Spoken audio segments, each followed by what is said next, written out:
Moi roztomili, posłuchajcie coś o liściach. Wiecie, z liściami je kapkę tak, jako z ludziami. Jak się kończy zima, to się rodzą na strumie, najprzód maluczki, takowne zielone, lebo brązowe, małe cosik, co ani nie widać. Potem nie skozi, z tego rośnie malurny listeczek, kiedy się dzierży strumu jako dziecię matki.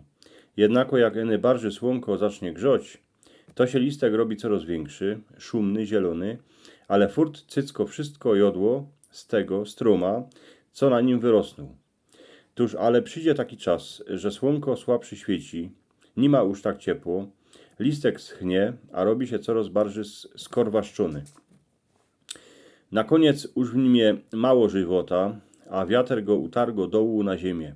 Kany legnie, a się wróci do ziemię, co ją ten strum cycką, co na nim ten listek wisiał. Jednako są takowne liści, co jeszcze cosik żyją, po tym jak spadną na ziem.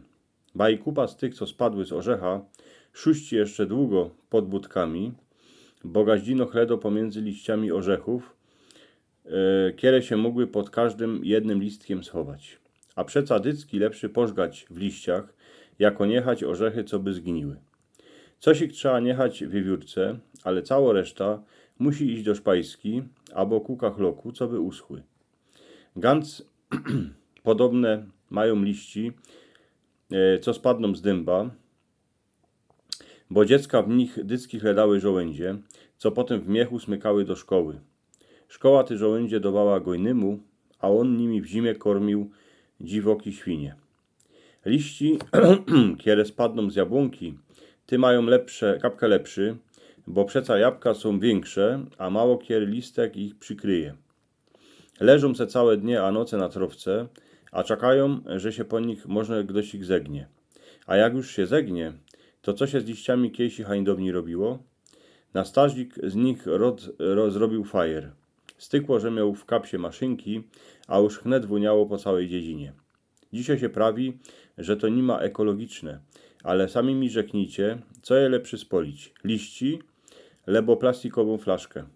Dym z liścio wandrował po chałupach, a żaden nie nadawał, że coś ich smerdzi, bo co miało smierdzieć, kie wuniało. Gazda liści brał na ściel, a ciepał ich na grunt, kiedy się potem orało. Liści a gnój były o wiele lepsze jako pruszki, kiedy się zaszło suć na ziemeczkę nie skorzy. Ale liści się dawało a i do chlewa, bydłu miasto słomy, co by krowy lygały, a miały sucho, a co by się im wymie nie zapoliło. A ty liści, co ich żaden nie zebrał, co zostały leżeć na ziemi, to do tej ziemeczki trafiły. Ona ich rada ku sobie wzięła, a potem z nich rosły nowe stromy, na których zaś młode zielone listki rosły, a to je roztomili całe koło żywota, co się zawiero, ale furt się toczy. Liści są jako ludzie, bo dycki trafią do zimeczki. Tuż pokiel my są zieloni, a wiatr nami gibo, to byćmy radzi. Jak już spadniemy dołu na ziem, to isto można jeszcze kapkę pożyjemy, ale chnet nas ziemia zabierze. Ale każdy listek, każdy człowiek, coś ich niesie ze sobą. Listek ze słonka, z wiatru, a człowiek z tego, co miał w głowie, a co w żywobyciu przeżył. Nie wszystko idzie do ziemi, bo coś ich z nas zostanie. Ganz cali nigdy nie umieramy.